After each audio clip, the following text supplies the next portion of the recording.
वादा बै में अगर एक शख्स पैसे लेने के बावजूद जमीन का या इंतकाल या रजिस्ट्री आपके नाम नहीं करवा रहा तो उसके खिलाफ हम अदालत से क्या रेमेडी हासिल कर सकते हैं। अस्सलाम वालेकुम, मैं हूं आपका होस्ट मोहम्मद खान।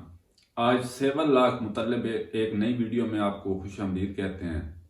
आज का जो हमारा टॉपिक है, जैसा कि वीडियो के टाइटल से आपको पता चल रहा होगा कि मुआदा बै में अगर एक शख्स पैसे लेने के बावजूद जमीन का या इंतकाल या रजिस्ट्री आपके नाम नहीं करवा रहा तो उसके खिलाफ हम अदालत से क्या रेमेडी हासिल कर सकते हैं। ये आज हमारा टॉपिक है। टॉपिक शुरू करने से पहले एक मोहतबाना गुजारिश है कि वीडियो को लाइक और कमेंट्स में अपनी राय का इजहार लाजमी किया करें। हम ये वीडियोस आपके लिए बनाते हैं।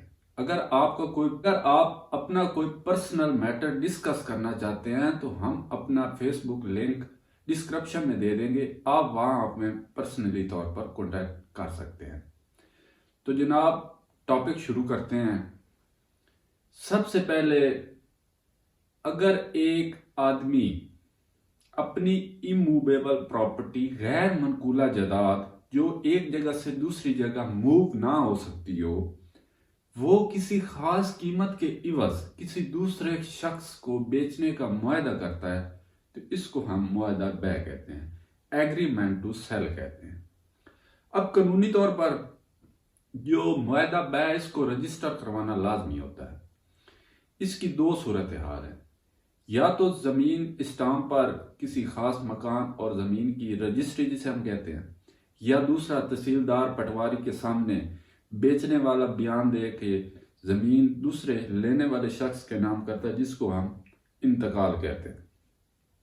अब अगर बेचने वाला आधी कीमत वसूल करके या कुछ हिस्सा वसूल करके या पूरी कीमत वसूल करके आपको जमीन का इंतकाल या रजिस्ट्री करवाने से इनकारी है, मुआहदा तकमील करने से इनकारी है, आप पैसे देने को तैयार हैं जो आपने बकाया देने हैं, या जो भी सूरत हाल है जिससे यह साबित हो कि बेचने वाला उस मुआहदे को पूरा करने से इनकारी है, तो आप कानून से क्या रेमेडी हासिल कर सकते हैं। कानून आपकी किन मराहिल में मदद करता है, क्या सूरत हाल है, क्या रेमेडी है, आप कैसे अवेल कर सकते हैं इस रेमेडी को।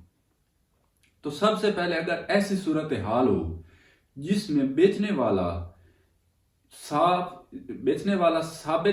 वाले की बात साबित हो कि वो उस जमीन का इंतकाल या रजिस्ट्री करवाने से इनकारी है, उस मुआहदे को पूरा करने से इनकारी है जैसा कि मुआहदा तय हुआ था, तो आप सिविल कोर्ट में स्पेसिफिक रिलीफ एक्ट के तहत दावा बराए तकमील मुआहदा मुख्तस करेंगे। अब दावा बराए तकमील मुआहदा मुख्तस दायर करने के साथ ही आप सिविल कोर्ट में जब दावा बराए तकमील मुआहदा मुख्तस, जिसे हम specific performance of the contract कहते हैं, जब वो दायर करेंगे तो उसके साथ ही आप ज़ाब्ता दीवानी के ऑर्डर 39 के रूल 1 और 2 के तहत एक दरखास्त स्टे ऑर्डर की भी देंगे ताकि वो जमीन बेचने वाला वो जमीन आगे फरोख्त ना कर सके, और या अगर आप उस जमीन पर काबिज हैं, मकान या जमीन पर, तो आपको उस मकान और जमीन से बेदखल न कर सके। याद रखें, transfer of the property act के सेक्शन 53A के तहत अगर आप जमीन पर काबिज हैं और उसका इंतकाल और रजिस्ट्री आपके नाम नहीं है, तब भी बेचने वाला शख्स आपको उस जमीन से बेदखल नहीं कर सकता। अब नेक्स्ट, जब अदालत में आपने दावा दायर कर दिया तो वहां आएंगे शवाहिद।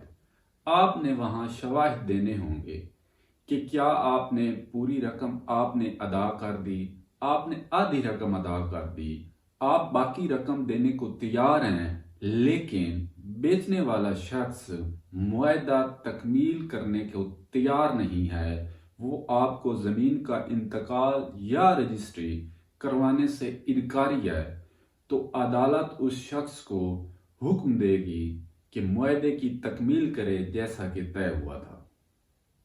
अब अगर वो शख्स अदालत में पेश नहीं होता या आपको फिर भी इंतकाल या रजिस्ट्री नहीं करवाता तो अदालत डिग्री के जरिए हुक्म देगी कि वो जमीन का इंतकाल और रजिस्ट्री आपके नाम करवाया जाए। अब ये रेमेडी आप अवेल कर सकते हैं अगर कोई शख्स आपसे पैसे लेने के बावजूद जमीन का इंतकाल या रजिस्ट्री आपके नाम नहीं करवा रहा तो आप कानून के दायरा कार में रहकर ये रेमेडी अवेल कर सकते हैं, जिसमें आप सबसे पहले दावा बराए तकमील मुआहदा मुख्तस करेंगे बजरिया कौंसल, उसके बाद स्टे ऑर्डर लेंगे। स्टे ऑर्डर के बाद आप शवाहिद पेश करके ये साबित करेंगे कि आप मुआहदा पूरा करने के लिए तैयार हैं, लेकिन आपका जो बेचने वाला है वो इस मुआहदे को पूरा करने से इनकारी है। इसके बाद अदालत डिग्री के जरिए उस जमीन की इंतकाल और रजिस्ट्री आपके नाम मुंतकिल कर देंगे। वीडियो को लास्ट तक देखने के लिए बहुत बहुत शुक्रिया।